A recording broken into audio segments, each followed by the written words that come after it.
My name is Shannon Leonard. I live in Denville, New Jersey. I have a husband, Jay, and I'm a mom to 3 amazing kids, Savannah, Logan, and Miss Emma. I am a preschool teacher now for 13 years, and that's me. Pretty much my whole life has not been very easy. I have 2 parents who struggle with alcohol addiction.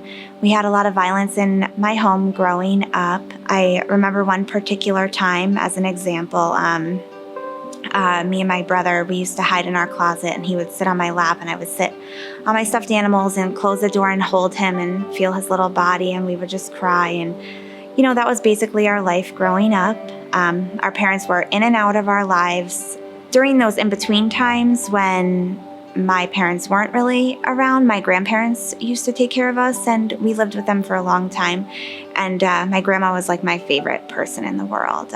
She always made us feel loved and safe and secure, but she ended up passing away when I was 13. So then I had to go live with my mom, and that was hard. And at that point, I just kind of put my head down and just tried to push through and just tried to make good choices so that, maybe my kids wouldn't have to, live like that.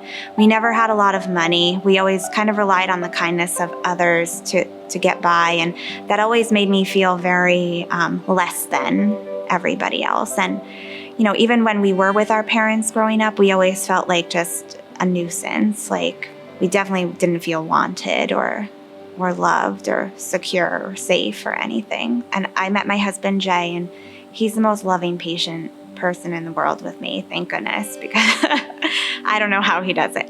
I ended up getting married, and we had our children, and I still struggled. I struggled with, am I giving them the life that they deserve? I had no idea how to be a good mom. I did not know how to be a good wife. I didn't have real examples of that growing up, like silly things like cooking dinner. Like I never had anybody to show me really how to cook a meal, like do those things. I always felt like I was just not giving them what they deserved. I always felt lonely and kind of hopeless. I struggled a lot with postpartum depression with all of them. I have a hard time like maintaining relationships with people. I don't trust people a lot. So it makes it difficult to like maintain a relationship. I have a lot of anxiety, but one friend in particular, Andrea, has kind of been my lifeline. I met Andrea when Emma and Emmy started kindergarten together, and I've never seen anybody be so kind and loving in my life. And I was able to open up to her like nobody else. There was a lot of times that I would go home and cry because I felt like, she was the type of mom that my kids deserved. I ended up coming to Skyline once with her because I'm like, there has to be something to this if she's so patient and loving and kind. And I came to a service, and I grew up in Catholic church. My grandma took us for a few years, and it was very different. So I got like nervous and scared, and it took me almost a year or 2 to come back. And at that point I was at, a pretty low, and I always felt lonely. That is just one thing that always, sticks out to me, because I can be in a room full of people. I can be with all of my family, and I still felt alone. And that first service I came back to, I brought all the kids to their, respective classrooms, and they were all happy. I'm like, okay, this is going to work now. And I sat down, and I remember Pastor Chris saying at the end, and, just remember, you are not alone. And then I that was like, oh, okay. I felt it. I believed it. I knew it.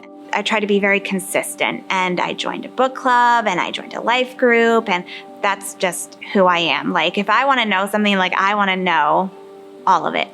And learning about Jesus and how he was so kind and loving, and how he would just be there for people and change people and just love them where they were. They didn't have to be perfect, or they didn't have to do these amazing things or be these amazing people. Like, it was usually the exact opposite. Like, he knew them, he loved them. And that made me feel like he could love me too. I wasn't alone. And that really changed me. I've never felt the same since realizing that.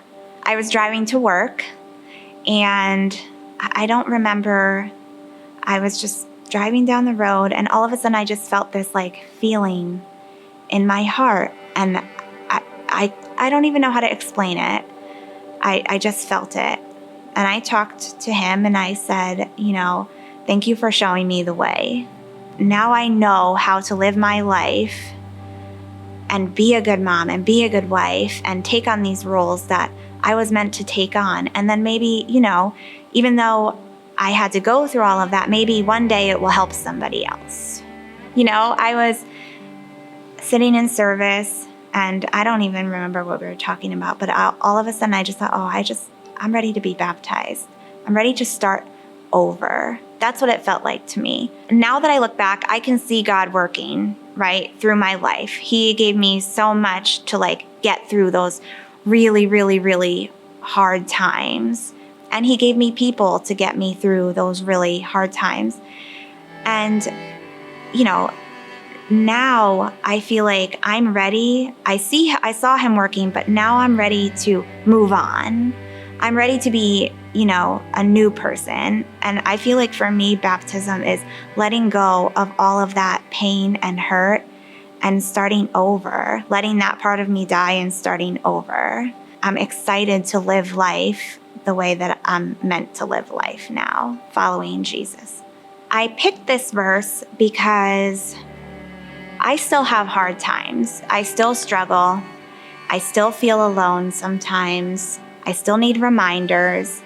And when I'm having those moments of a lot of anxiety or uncertainty or any of that, I think of this. It is Isaiah 41:10. So do not fear, for I am with you. Do not be dismayed, for I am your God. I will strengthen you and help you. I will uphold you with my righteous hand. It lets me know that no matter what's going on, I'm not alone, and I will never be alone. And I can work my way through anything with God. I am so excited that my children will grow up knowing Christ, never having to feel alone, never having to wonder how they should make choices or decisions, being able to have a relationship with God at such a young age. I'm just so grateful for that. That's what I'm looking most forward to, seeing them grow with God.